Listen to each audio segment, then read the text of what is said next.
Good morning. Today I'm gonna have a little bit of fun in this video and we're gonna try to replicate a Mexican recipe of a dish that I absolutely love, and that before quarantine I was going out to eat to have this constantly every single weekend because it's so delicious. It's a popular Mexican breakfast food called chilaquiles, and I'm going to be using a recipe based on the one and only de mi Rancho Su Cocina. It's, if you don't know this YouTube channel, it's the best place to get Mexican recipes, like proper, authentic, really fantastic, easy to follow, from Doña Angela over in Michoacan. She knows how to cook some Mexican food, you guys, and I really miss chilaquiles. It's actually one of the last things I had out before we went into lockdown at La Esquina de Chilaquiles in Condesa. I made a video about it. Those were chilaquiles tortas. I still haven't decided if we're gonna do tortas or not, but I'm going to make a salsa roja, and I'm gonna make my own tortilla chips, although granted not the traditional way of frying them. I'm gonna bake them because this is already a fat heavy meal. So let's get in the kitchen and see what happens. So my understanding of where chilaquiles comes from is that it's basically like what you do with your tortillas when they're not so fresh anymore. They're a little bit stale. You can't like fold them nicely into the tacos anymore, so you fry them, or in this case bake them into chips, into totopos, and cover them in sauce. So that's what I'm gonna do. So I only bought these tortillas yesterday, but because they were so fresh and I left them in the bag, they've already gotten like a little bit dry.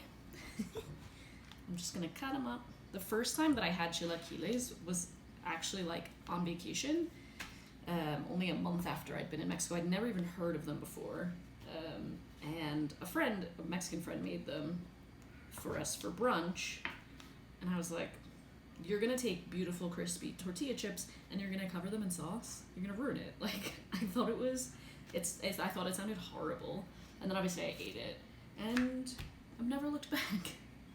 It's just, I don't know, like I know there's a lot of people who still don't really like the idea of like these soggy tortilla chips, but they are so good, you guys. And the sauce is everything.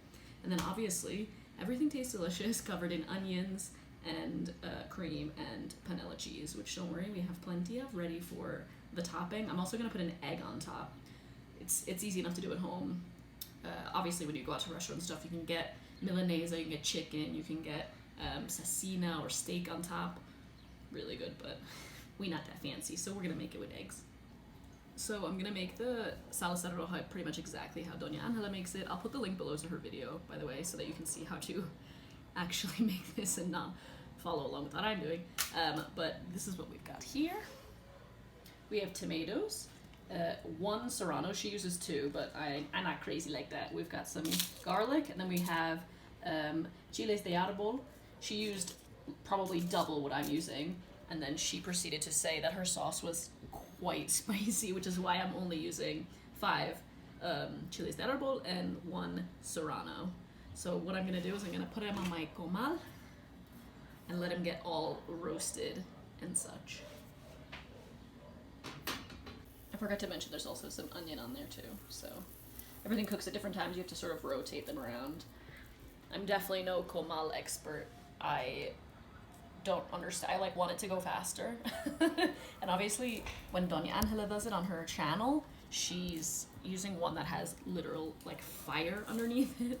So it's a little bit different than mine, which is literally just like a flat pan. If you don't have a comal, you can literally just use a pan, I'm sure.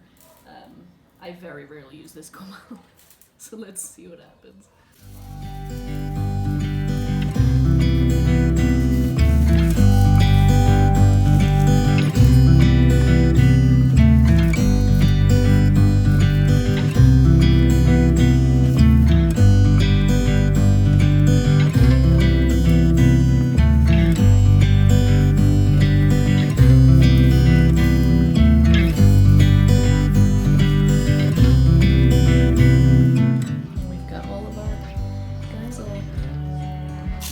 Toast it up. Just have to let it cool before I put it in my blender, because my blender will explode if it's too hot.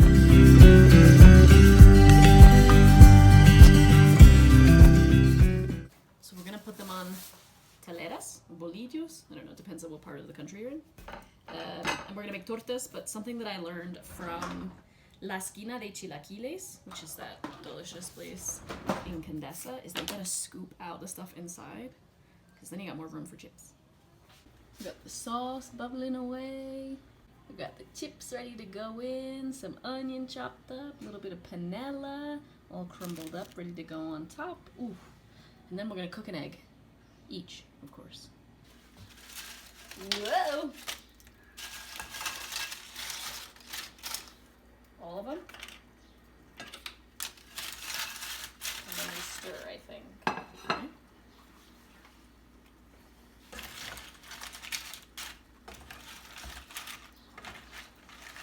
She says we need to bring them back up to the boil, so they're nice and soft.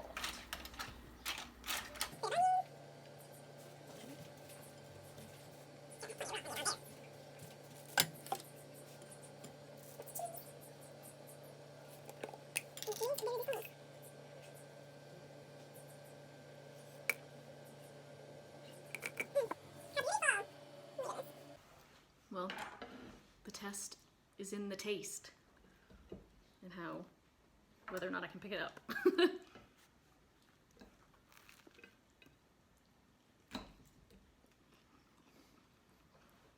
Ooh, that's the best sauce we've ever made. Cream all over my face. It's not messy, but it's not messy. It's very messy, but it's delicious. I'm so full, but it was worth it. Also worth how many dishes we have to do now. But it's a super simple thing to make, like a lot of recipes, and it's so delicious. Anything with that much cream and cheese and sauce on it is bound to be delicious. So now we're just gonna sit and relax. I hope you guys enjoyed this video. A little bit of fun in the kitchen here in Mexico while we're in quarantine. If you did, please give it a thumbs up, and I will see you next time. Bye.